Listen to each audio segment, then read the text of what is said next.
안녕하십니까. 시민언론 더 탐사 시청자 여러분 반갑습니다. 노나라의 심경수입니다. 짙어가는 가을 정치에 여러분들 감정도 굉장히 가을이 되면 좀 사람이 센치해지고 감정의 변화가 조금 더 예민해지다 보니까 업다운이 있기 마련이죠. 최근에 우리나라 대한민국의 이 상황에 마음이 불편하신 분들께서 약주를 많이 드신다고 합니다. 제 주변에 계신 분들께서도 약주를 쉽게 수시로 찾는 분들이 많아지셨어요. 저희뿐만 아니라 이러한 대한민국의 상황을 안타깝게 생각하고 있는 저희뿐만 아니라 윤석열 현재 대한민국 대통령 역시 대선 후보 시절부터 지금까지 끊임없이 술과 관련된 여러 가지 다양한 뉴스들을 국민들에게 선을 보여왔습니다.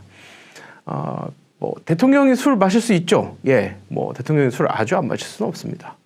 그러나 그 모습이나 전해지는 과정, 또 그 어떤 상황, 그런 것들이 일반 국민들이나 우리 시민들이 이해할 수 있는 정도를 벗어나는 경우가 종종 있어서 대통령과 술에 대한 그 어떤 함수 관계도 굉장히 저희가 궁금하고 사실은 그리고 자천타천으로 이렇게 알려져 있는 우리가 믿을 수밖에 없는 그러한 의심이 가는 이런 상황들을 추측해 본다면 대통령의 이런 어떤 술을 즐기는 그 개인적인 문화도 사실은 국민들에게 스트레스가 하나 요인이 되고 있고요.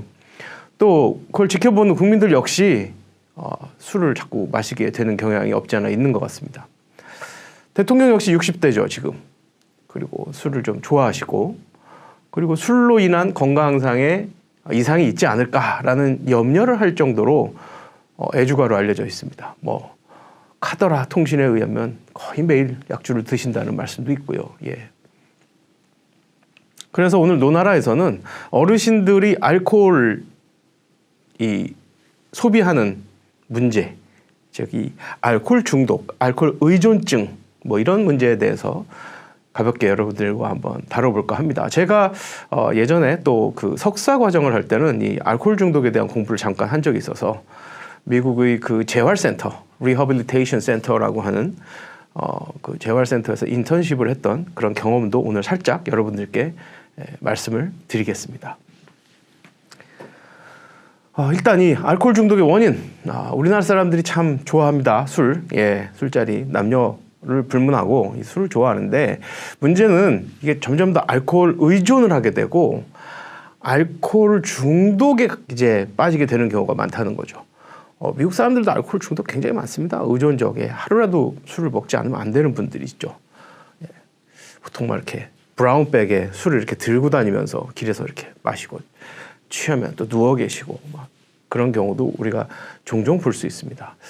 이 알코올 중독 원인은 뭘까요? 보통 크게 4가지로 나뉩니다, 여러분. 유전적인 원인과 생물학적인 원인, 그리고 심리적인 원인과 심리문화적인 원인이 있는데 사실 심리적인 원인과 심리문화적인 원인은 거의 좀 비슷해요. 어떻게 저걸 바라보느냐, 그 각도가 약간 다를 뿐이고 거의 비슷하고 유전적인 원인과 생물학적인 원인은 사실 좀 구별이 분명히 됩니다. 유전적인 원인은 가족이 우리가 보통 어떤 몸이 아파서 병원을 가게 되면 그게 신체적인 병증이든 정신적인 질환이든 병원을 일단 가면 병원에서 의사 선생님들이 가장 먼저 물어보는 게 가족력입니다. 가족 중에 같은 질병을 앓은 사람이 있습니까? 유전을 통해서 유전적인 그 코드를 통해서 개인에게 그런 똑같은 질병이 발생된다는 이론입니다. 그래서 유전적인 원인, 부모 형제가 알코올 중독이 있다면 해당 개인도 알코올 중독으로 어려움에 처할 확률이 높다라는 관점이 되고요. 두 번째로는 생물학적 원인입니다.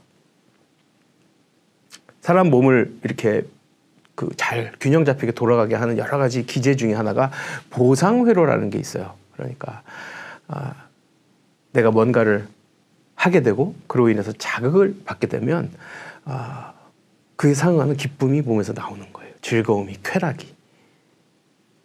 그래서 그 보상회로라고 이렇게 워딩이 되어 있습니다. 그래서 그 주된 그 장소는 이 전두엽. 이 전두엽은 여러분 치매와도 매우 관련이 있는 뇌의 부분 중에 하나입니다. 이 전두엽이 상당히 현대인의 뇌 질환에 많은 관련이 되어 있는 것으로 분석이 되고 있는데, 주로 이 전두엽을 통해서 이 비정상적인 쾌락을 갖게 된다는 것이죠. 술을 마심으로써.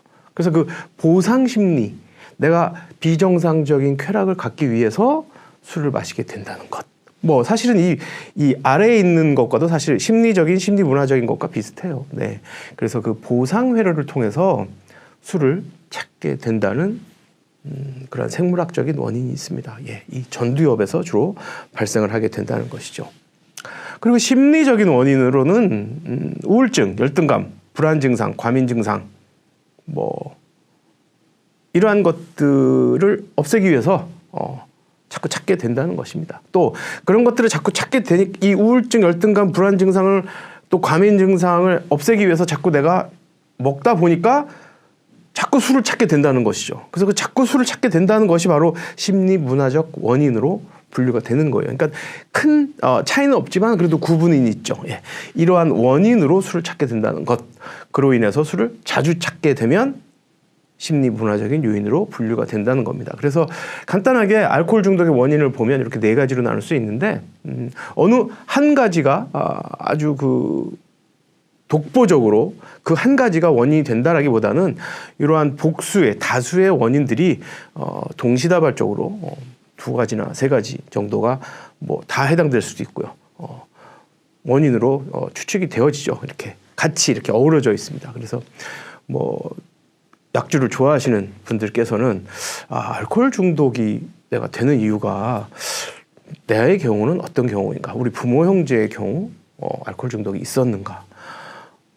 내가 자꾸 이 비정상적인 쾌락을 위해서 술을 찾게 되는가? 또 우울감이나 열등감 등과 같은 좀 나를 불편하게 만드는 그런 심리적인 상황을 해소하기 위해서 술을 찾는지 여러분들께서 한번 찾아보신다면 알코올 의존이 좀 심하신 분들께서는 원인을 나름 찾으실 수 있으실 겁니다. 알코올 중독의 증상 및 합병증을 알아보겠습니다. 이 증상은 간단합니다. 내성. 마시면 마실수록 점점 느는 거죠. 그러니까 보통 우리가 그런 말을 하죠. 술을 처음에 배울 때는 소주 한 병밖에 못 마셨는데, 야, 너 계속 먹다 보니까 이제는 2병, 3병도 좋네. 야, 너 좀 시간이 지나면 5병까지도 마시겠다. 이런 식으로. 내성 생기는 겁니다. 예, 어떤 약물이든 다 그렇죠, 사실은. 네. 내성이 참 위험한 겁니다. 예. 그리고 금단 현상이 또 발생합니다. 술을 먹다가 매주 꾸준하게 드시던 분이 매주 금요일 불금 저녁마다 친구들과 약주를 즐기시는 분께서 한 주 정도 뛰게 되면 굉장히 힘들어지죠. 내가 해야 될 거를 막 못한 것이 이렇게. 그래서 막 일에 집중을 할 수 없고 땀도 좀 나고 자꾸 술 생각이 나고 중요한 일을 처리해야 되는데 자꾸 다른 생각이 머릿속에 들어오는 거예요. 그런 것들이 금단 현상의 일종으로 작용이 되는 것이죠. 그리고 집착을 하게 됩니다. 술을 먹기 위해서 그 외에 다른 것들에 대해서 신경을 쓰지 않아요. 술에 굉장히 집착을 하게 됩니다. 그리고 또 그 집착에 이어서 강박적으로 술을 마시게 되는 겁니다. 아침에 일어나서 난 술을 먹어야 내가 머리가 맑아져. 아침에 커피를 마셔야 잠이 깨. 일을 할 수 있어. 똑같아요. 술이 한 잔 들어가야 내가 손도 떨리지 않고 내 정신도 좀 평안해지고 그러니까 사실 여러분 그 약주를 드시는 분들께서는 아시겠지만 술이 서너 잔 정도 들어가면, 그러니까 저 같은 경우는 와인을 한 잔 정도, 딱 한 잔 정도만 딱 마시면 약간 이 마음이 굉장히 평안해집니다. 예. 더 마시게 되면 좀 문제가 생기지만 한 잔 정도 딱 마셨을 땐 마음이 굉장히 릴렉스하게 되죠. 예. 그러니까 그 평안한 상태를 위해서 알코올을 강박적으로 사용하게 되는 것입니다. 그래서 이러한 알코올 중독 관련된 한 4가지 정도의 큰 증상들이 분류되어 있고요. 이 합병증, 알코올 너무 이렇게 많이 섭취를 하게 되면 합병증이 반드시 있을 수밖에 없죠. 이 몸이 장사가 아니지 않습니까? 벌써 우리가 개인적으로 우리 그 노나라를 즐겨 보시는 분들께서는 사실 연세가 좀 있으신 분들이 많으신데, 약주를 드시는 분들 젊었을 때 10대, 20대 때 약주를 시작하셨던 분들 생각을 한번 해보세요. 10대, 20대 때 약주를 드시던 그 양, 그리고 내가 소화해내던 내 간의 해독 능력을 비롯한 나의 신체적인 반응들, 지금 40대, 50대, 60대, 70대가 되어서 알코올을 분해하는 나의 신체적인 능력들을 비교해 보세요. 차이가 좀 많죠. 예. 그러니까 여기서 합병증이라는 것이 사실 그런 부분에 대해서 여러분들께 말씀을 드리려고 하는 부분입니다. 먼저 정신적으로는 사실 뭐 경험하신 분들도 계시고 그렇지 않은 분들도 계실 거예요. 불면 잠을 못 이룹니다. 술을 마시지 않으면. 네. 이 수면이요, 여러분. 정신 건강 이 파트에서는 수면이 정말 중요합니다. 수면이. 잠을 사람이 제대로 자고 있느냐, 잠을 충분히 자지 못하느냐 하는 것은 신체적 건강뿐만 아니라 이 정신적 건강에도 매우 중요한 역할을 합니다. 그래서 보통 이거 뭐 좀 다른 얘기긴 한데 뭐 고문 같은 거 하는 경우에 잠을 안 재우잖아요. 다른 어떤 고문 방법보다도 아주 효과적이라고들 하죠. 예. 그럴 정도로 이 수면이란 것이 매우 중요한 부분입니다. 정서적인 안정을 갖는 데 있어서. 그래서 정신질환, 알코올로 인해서 우리가 힘들어하는 경우에는 불면증이 있고요. 또 불안 및 우울 장애가 따릅니다. 예. 또 불안 및 우울 장애가 있으니까 불면이 계속 지속되는 것이죠. 그래서 우울증이나 뭐 불안증을 볼 때 우리가 취침이 어떻게 되느냐, 취침 시간이 수면의 양과 질이 어떤가를 살펴보는 것이 매우 중요합니다. 그리고 중요한 우리 어르신들 60대 사실 요즘은 뭐 20, 30대에도 이 알코올성 치매가 있다고 하는데요. 치매, 혈관성 심혈관 질환, 혈관성 그 치매가 있고 또 알코올성 치매가 있습니다. 예. 그래서 요 술로 인해서 알코올성 치매가 분명히 발현할 수가 있다는 걸 여러분들께서 꼭 기억해 주시기 바랍니다. 그리고 신체적으로는 뭐 말할 게 없죠. 예. 대부분 이 내부적인 장기들이 영향을 받습니다. 특히 간, 술과 직결되죠. 간, 심혈관 질환, 췌장, 위장 등이 주요한 그러한 그 내장 기관으로 알코올 소비로 인해서 영향을 매우 강하게 받습니다. 제 얘기를 조금 해드릴까요? 요 센터가 여기 좀 선명하게 나오는지 안 나오는지 모르겠는데 요 세인트 메리스 하스피털이라는 곳입니다. 세인트 메리스 하스피털, 이 세인트 루이스라는 제가 석사 과정을 하면서 살았던 지역인데요. 석사 과정에는 제가 약물 중독과 알코올 중독에 대해서 공부를 좀 했습니다. 그래서 방학 때 한 3달 정도 아주 강하게 강도 높게 요 병원에 가서 인턴십을 했습니다. 그러니까 주로 이제 재활하시는 분들, 알코올 중독이신 분들이 병원에 입원하셔서 도저히 본인이 컨트롤할 수 없어요. 사회생활 기능을 할 수 없어요. 일을 못해요. 그런 분들은 직장에서 보험이 다 되니까 일단 이런 병원에 입소를 시킵니다. 사실은. 예. 그래서 별다른 거 뭐 약물 치료가 필요한 분들은 아주 심한 경우고요. 대부분은 약물 치료가 아니라 뭐 그냥 이런 관계적인 치료, 상담, 1대1 상담, 다대일 상담, 집단 상담 뭐 이런 걸 통해서 스스로 극복하는 쪽으로 유도를 합니다. 그것이 뭐 미국 그 현실적으로 말씀드리면 가격도 싸고 효과도 어느 정도 있고 뭐 그렇습니다. 그래서 3달 정도 제가 여기서 그 인턴십을 하면서 미국의 알코올 중독 환자들과 이렇게 생활을 하고 얘기하고 그들의 여러 가지를 관찰할 수 있는 기회가 있었는데요. 뭐 모든 것을 다 말씀드리자면 시간이 뭐 한도 끝도 없으니까 중요한 부분만 제가 말씀드리겠습니다. 이러한 장면 많이 보셨죠? 영화 같은 데서, 미국 영화 특히. 네, 알코올 중독 환자들이나 베테랑스라고 하죠. war veterans라고 하는데 전쟁 그 전역 군인들, 그런 분들이 이렇게 모여서 알코올로 힘들어하는 분들이 모여서 얘기를 나누는 AA 클럽이라고 합니다. AA. 네, 그래서 알코홀릭 어네니머스라 해서 이 어네니머스는 뭐냐면 이름이 밝혀지지 않은, 그러니까 모르는 사람들끼리 이렇게 만나는 거예요. 그래서 이 AA 이 그룹에서 말하는 12단계 12스텝스가 있습니다. 그래서 그 12단계에 따라서 종이를 이렇게 나눠줘요. 그래서 그 자기가 있는 방이나 오피스에 딱 붙여놓고 그 12단계별로 내가 진행이 잘 되고 있는지를 확인하게 만드는 거예요. 그래서 뭐 그런 것이 큰 틀이고 이렇게 모여서 나는 뭐 누구고 나는 전쟁 뭐 퇴역 군인이고 전역 군인이고 나는 뭐 어디 직장에 다니고 술은 몇 살부터 시작을 했고 술을 해서 내가 뭐 음주운전이 어떻게 돼갖고 사람이 어떻게 돼서 사건 어떻게 돼서 내가 여기 어떻게 되고 그러니까 뭐 이런 과정을 통해서 서로 간에 이 지지를 하게 되는 겁니다. 예. 이 알코올 질환을 앓고 있는 사람이 나만 있는 것이 아니구나. 아, 저 사람은 굉장히 성공을 하고 있는 단계구나. 아, 나도 저렇게 한번 해봐야지. 그러니까 해당 그 환자죠. 뭐 병원에 일단 재활센터 들어왔으니까 환자에게 그 어떤 마음의 변화를 불러 일으키게끔 하는 그러한 AA 그 그룹 그 세션인데 이게 사실 만들어진 지 굉장히 오래됐어요. 예. 40-50년이 이상 되는 그러한 전통적인 방식입니다. 아마. 예. 그 우리가 뭐 미드나 그 영화 같은 데서 진짜 자주 볼 수 있어요. 예. 근데 사실 이것이 이제 예전과 달리 최근에는 효과적이지 않다라는 평가를 좀 많이 받고 있습니다. 그만큼 사람들이 이 알코올을 소비하고 그로 인해서 문제를 갖게 되는 상황들이 예전에 비해서 굉장히 복잡해지고 또 남들과 나누기 어려워지고 또 보다 더 개인적인 성향이 강해지고 이렇게 집단에서 얘기를 나누는 것을 꺼려하는 경향도 좀 더 강해지고 특히 우리나라 같은 경우는 거의 어렵죠. 이런 세션을 갖는 것이. 예. 그래서 전통적인 어떤 그 알코올 중독자들을 위한 치료 방법을 여러분들에게 말씀드리고 저 역시 여기서 이러한 그 저희 슈퍼바이저로부터의 슈퍼비전을 받았습니다. 물론 이제 이 세션 저도 한번 참석도 해보고 세션의 리더로서 그건 리더가 아니고 퍼실리테이터라고 하죠. 퍼실리테이터. 촉진하는 대화를 촉진하는 사람으로서 사회복지사로 참가를 해봤는데 사실은 이 알코올 중독은 저희 슈퍼바이저로부터 제가 받은 가장 중요한 슈퍼비전 하나는 알코올 중독은 고치기가 힘들다는 겁니다. 그분의 지론으로는 알코올 중독을 고치는 것은 impossible 하다고 했습니다. 불가능하다고 했습니다. 왜? 재발이 100% 된다고 했습니다. 그러니까 이 환자들이 대부분 입원을 하죠.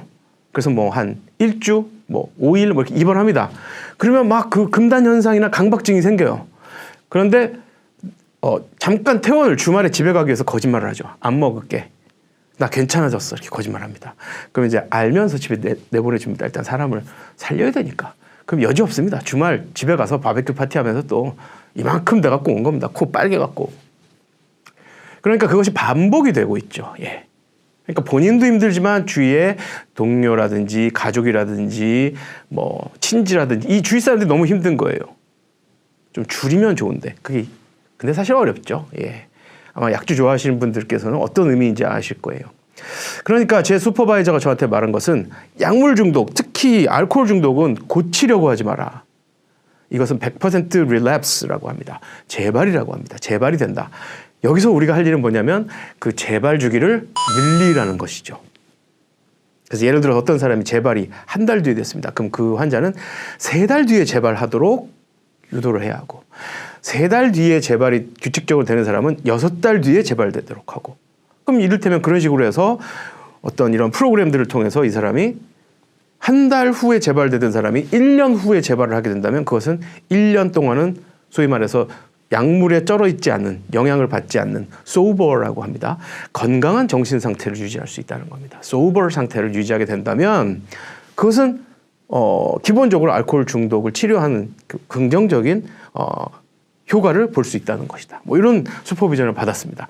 뭐 그런 자료들이 사실 많이 있긴 있어요. 그리고 저는 처음에 제가 미국 가서 한 2년, 3년 된 시기에 석사 과정에서 그 슈퍼바이저를 만나고 그분의 굉장히 그 관력이 있으시고 연세도 많으신 분이셨는데 그분이 수십 년 동안 이 필드에서 일을 하시면서 저한테 딱 한마디로 잘라서 전달해 준 내용이었기 때문에 지금까지도 매우 큰 영향력을 갖고 제 머릿속에 박혀 있습니다. 그러다 보니까 이 알코올 중독에 관해서 알코올 의존증에 대해서 여러분들께 누구든지 말씀을 드릴 때는 저도 그렇게 말씀을 드립니다. 왜냐하면 그 후로 제가 경험했던 알코올 중독 환자들도 재발이 매우 일반적이었기 때문입니다. 그래서 알코올 중독, 알코올 의존증 재발의 주기를 길게 하는 것이 관건이다라는 것입니다. 자, 이제부터는 또 현실 세계로 와서요.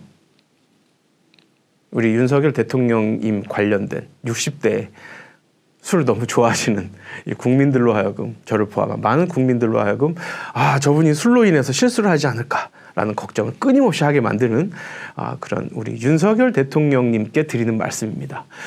이 노년기에, 특히 노년기 알코올 이 사용 장애는요, 이 자료는 대한노인정신의학회에서 갖고 온 거예요. 제가 막 만들어낸 게 아니에요.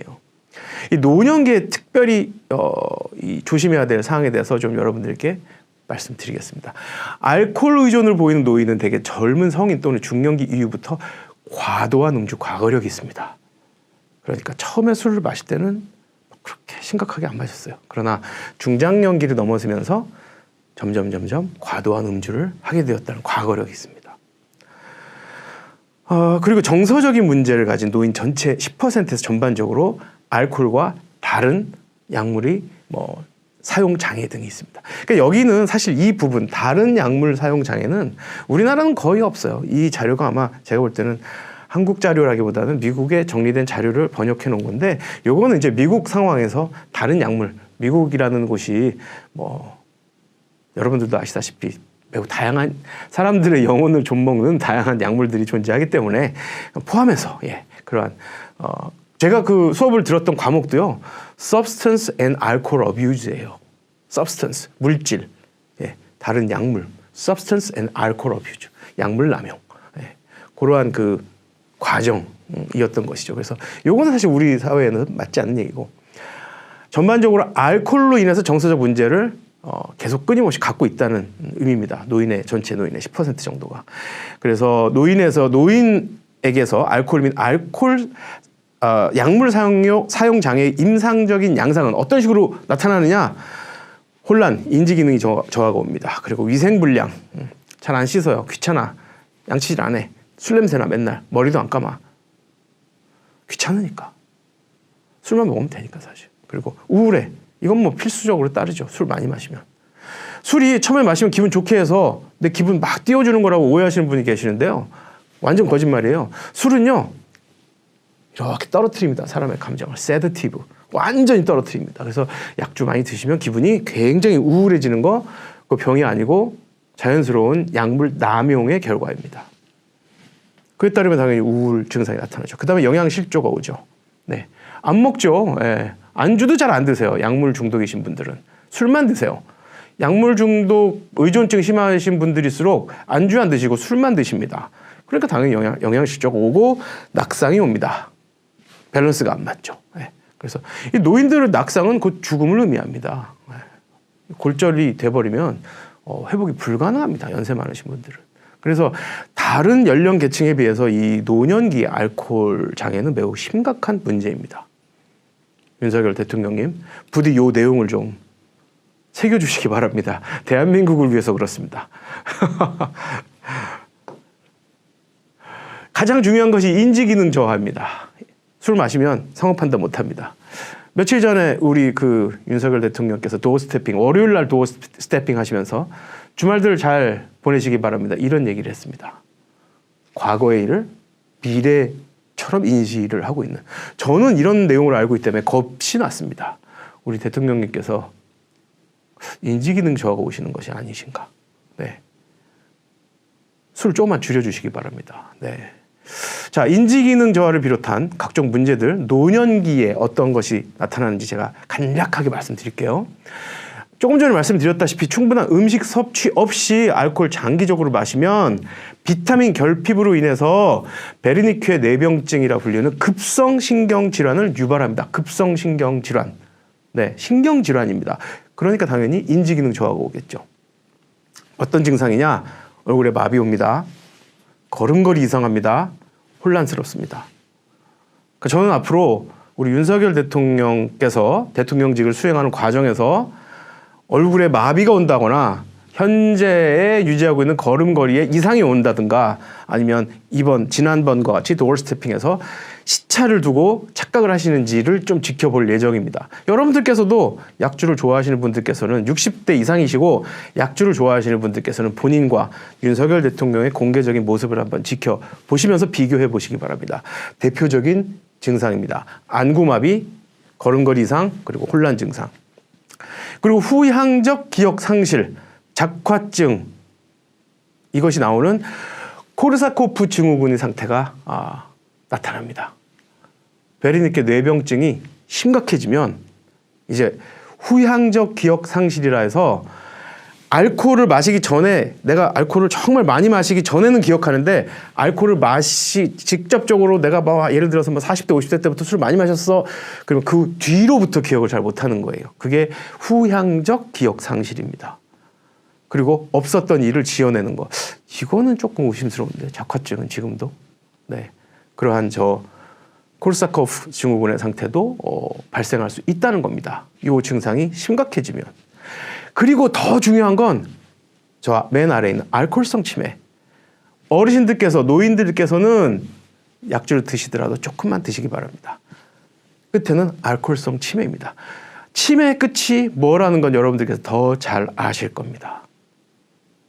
그러니까 여러분들께서는 부디 이러한 노년기 알코올 소비, 알코올 섭취의 위험성을 인지하시고 평소에 건강한 알코올 뭐라 그러나요? 사용 알코올 소비 습관을 들여주시기 바랍니다. 우리 윤석열 대통령 마찬가지입니다. 60대 이상이시니까 여기에 다 해당되시는 상황입니다. 네. 자, 오늘 노나라의 과정을 통해서는 우리 60대이신 윤석열 대통령께서 알코올을 매우 많이 소비하시는 관계로 저를 포함한 많은 국민들이 걱정을 하고 있는 이 상황에서 노인성 알코올 의존증, 노인성 알코올 중독의 위험성에 대해서 말씀드렸습니다. 감사합니다, 여러분.